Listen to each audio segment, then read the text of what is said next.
Hi, I'm here with Carol Markstrom, accomplished singer and songwriter who's been at the top of the Western charts for, I don't know, a couple of times now, as well as being a retired professor from West Virginia University. My gosh.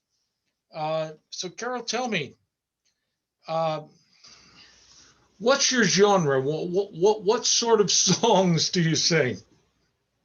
Well, my songs are about the West in various forms. So most of the attention toward my music has been in the Western genre, relative to Western music organizations who recognize my music and DJs who have Western programming, are likely to play my songs. But they also have very much kind of an Americana, folk, even sort of an outlaw country flavor to them too. So they cross genres, but probably have gotten most attention from Western.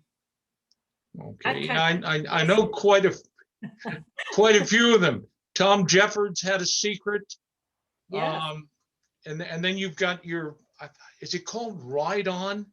About the right. Ride On heroes? Yeah, yeah, that's just sort of a nod to the ride on Western, which is a type of Western film genre. And we've all watched these films where, the hero comes into town and cleans up the town, takes care of the bad guys, and then at the end of the film, he rides off alone into the sunset. So that's what my song "Ride On" is about. Yeah, that's one of my favorites. Since I can really relate to that sort of hero, the guy who doesn't get the girl. You got, yeah. Yeah. Uh, Well, no, so you've got a good girl. You've got a good woman there by your side. So, yeah. Oh my. Um, what forces shaped you as a songwriter? What brought you to where you are today? well, I can give you, sort of location and date actually. I was I've been playing guitar and singing for years, but in 2010, I attended the Western Writers of America for the first time, and that was in Knoxville. And I went to that organization because I was trying to branch out my writing style.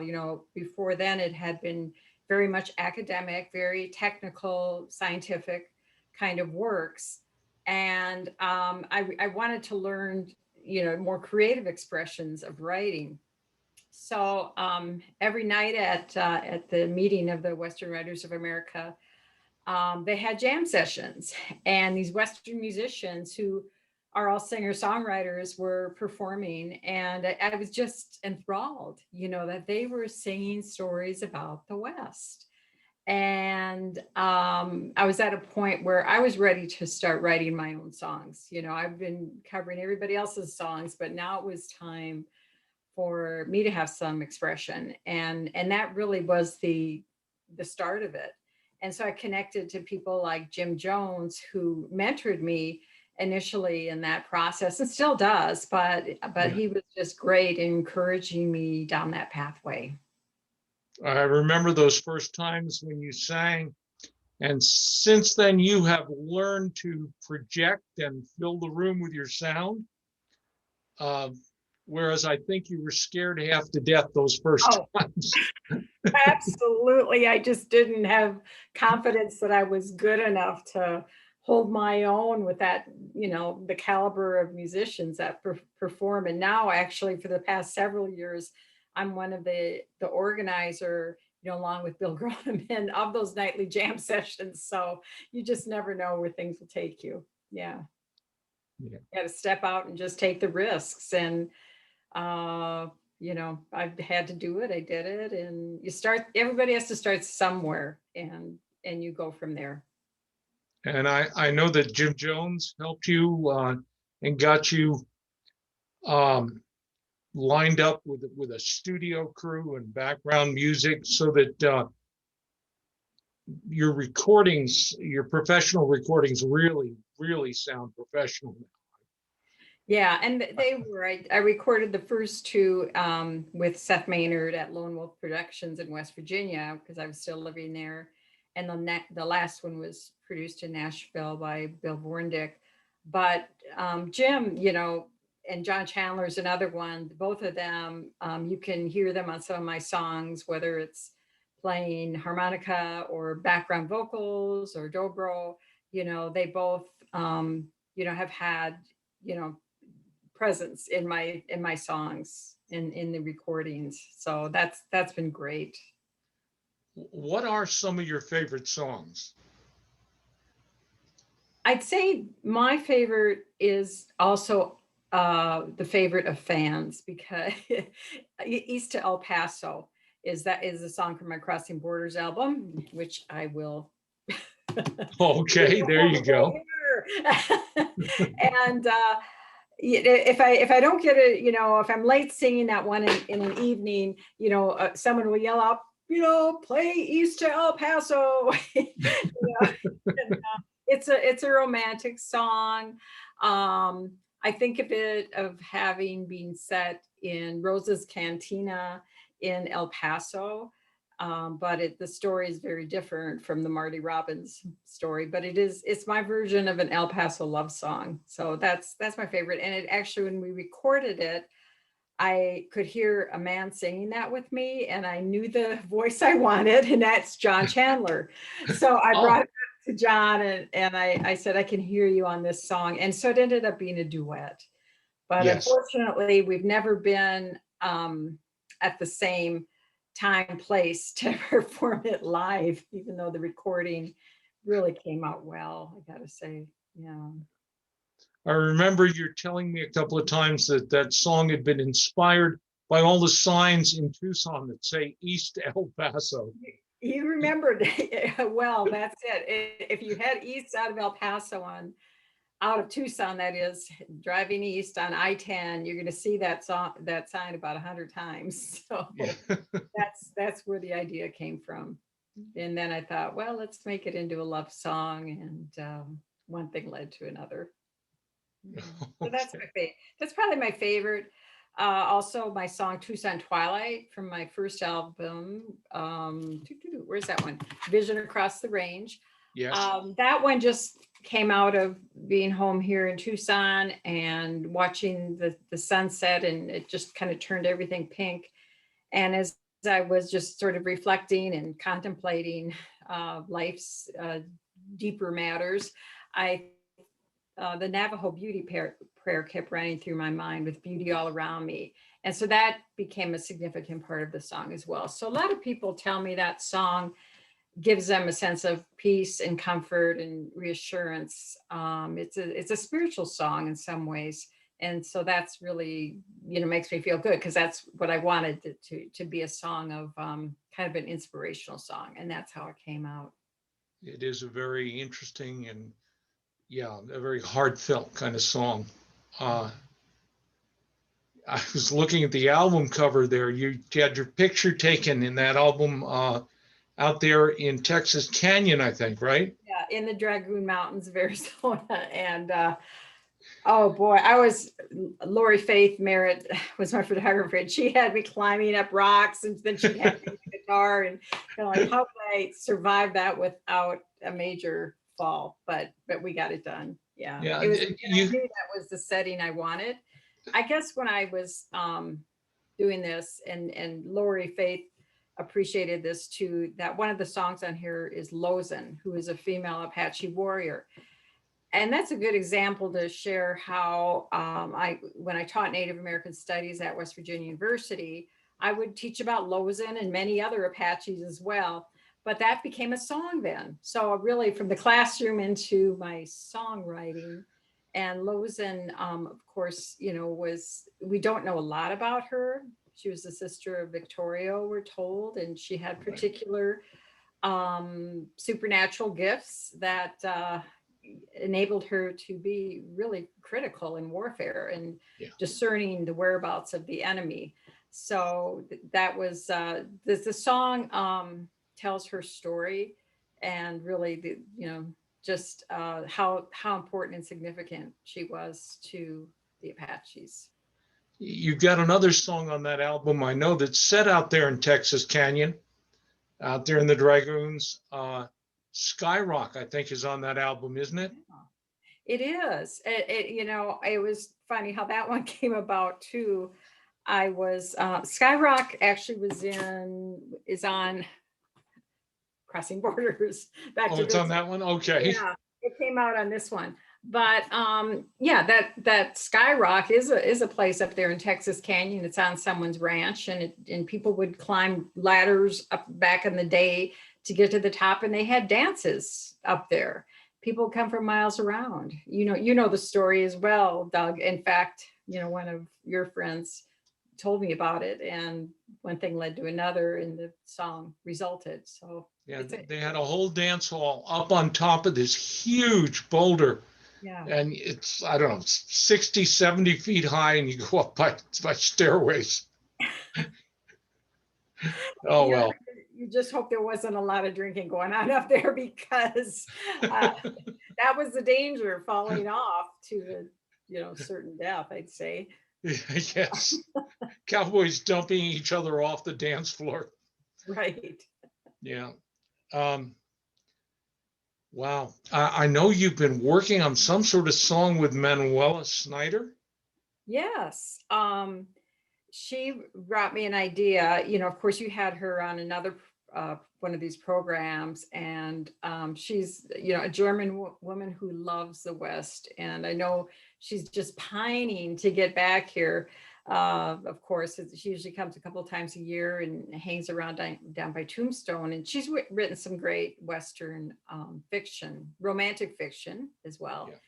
But she asked me if I'd be interested in doing some songwriting. So she sent me some lyrics, and we continued to work those and shape them into a song. I added music to it. And it's a story of the miners in the West. The song is called Miner's Candle. And so that's going to go on my next album that I'm getting ready to record in about a month. But I think it is a very poignant story. The lyrics really are telling of the what these men gave up, leaving family behind for the lure of the silver and the hope of great wealth. And it often didn't end well for many of them. So that is in the song. I think of the song kind of like the Highwaymen, Yeah. that of that ilk. And that's what I told Manuela when you're writing. I said, go listen to the Highwaymen, because that's really what we're talking about, a ghost really now, who's telling his story of what the I guess the lure of mining did to him, and selling his soul, so to speak. So it's I don't have a song about miners, and you don't hear many songs about miners, but I think this one really tells a great story. Yeah. Well, I once had an Irish band tell me that as the Irish came west, they wrote about their experiences, and many of these songs ended with a poor Irish boy getting hung. And that's when I noticed that the Germans also made many songs as they came across the West, and these also ended with an Irish boy getting hung. Yeah, okay. Okay. Oh, well. There's some dark tales out there. Yes.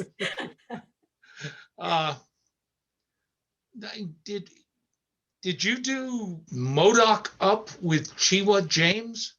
Yes. That was really a creative adventure, and I had worked with Chiwa. We co-wrote that song to tell a slice of the Modok story, and with the Modok War and what happened to them being then forcibly removed from their homeland in Northern California into Oklahoma Territory, and so, or a new territory. So the song ended up being in both Modoc and English languages, and Chiwa and some Modoc women recorded their part, and then I had the English lyrics and music, and I brought it to my studio engineer and said, I have 2 songs here. We need to make it one song.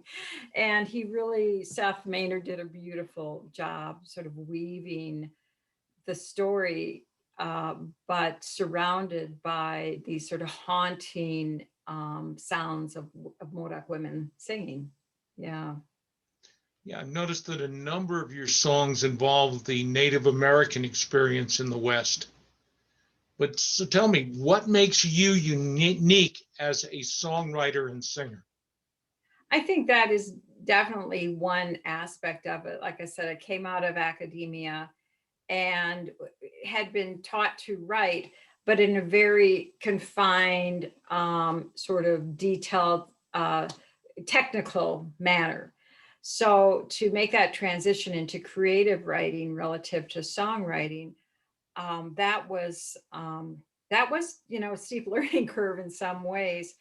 But I pulled the content of a lot of my initial songs did have Native American themes, and that continues. This new album that's coming out, there's more Native American themed songs, but it's sort of like translating what I taught into the classroom, but also my experiences. I've spent time living on the Navajo Nation and among the San Carlos Apaches, and explore much of the West, particularly the Southwest in recent years.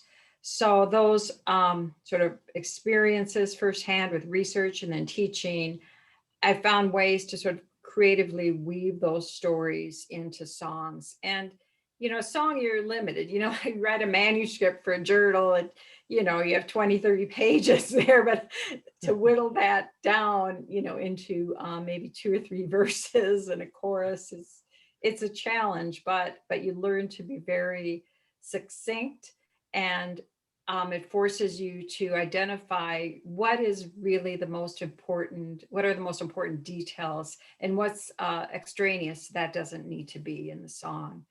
So I'd say that where I came from, how I developed my skill as a songwriter, and then the content relative to Native American experiences in history and culture So is one. what is the next big project?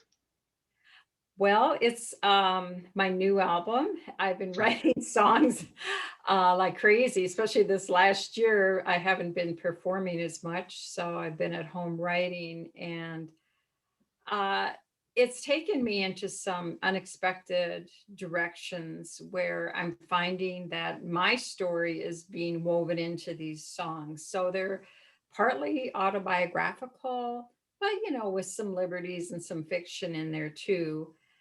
And even my songs about Native Americans comes from personal experiences as well. For example, I spend a lot of time on the road, traveling as a performer. And when I go into any area, in particular, like southern New Mexico, I do a lot of performing in southern New Mexico, and I like to visit some of the petroglyph sites. And we've been to some of those together Oh, as yeah. well, like Pony Hills. So there's a ranch that I perform at on a regular basis in that region. And they have within walking distance some petroglyphs as well. So that sort of spurred that song on, um, the Mile After Mile. And then there's another one called Seekers also on that theme. But I reflect on what those sort of these ancient indigenous roots of America mean today, and their significance today.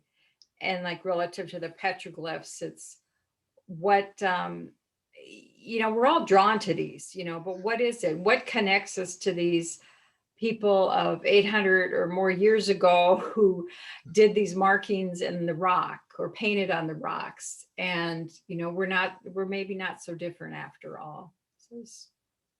So I know that ranch that you go to, at least one of the ranches you go to is down near Antelope Wells, which is down in the boot heel of New Mexico, yeah. and is the setting for Louis L'Amour's novel Conacher. Ah. So maybe you'll get inspired to write an Antelope Wells love song. It could happen. Okay. I go to a place and I am inspired. I have to say that places, geography.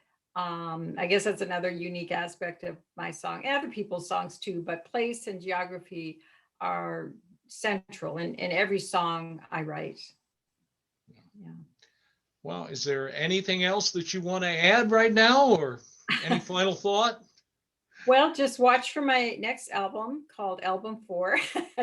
Okay. I haven't decided on the name yet, but that hopefully will be out by this summer. And I do have a couple of books also for sale with the website that you put together. And one is an academic book I wrote on puberty rituals of North American Indians relative to girls coming of age. And that was one of my areas of research. I spent a lot of time in the field and at these ceremonies. So this is available through. Hold it right up at shoulder level. Okay, There that's you one. go. All right. So I'll put that one up. And then the other one is Dance of the Desert, which is actually a children's book. And and when you get my recording of the song that I wrote, that goes along with the book. So word for word. So you not only get a book, but you get, it's a hardcover book. You will get my recording of the song. And on YouTube, Yeah. we've done a couple of music videos, and Yes. the most popular is one that you did about the Sioux who got hung. Medicine bottle. Yes. Medicine bottle, yeah. And that's still there if anybody wants to watch it. Carol's books and recordings are available on Amazon. Of course, everything is, but they're also available on DougHawking.com.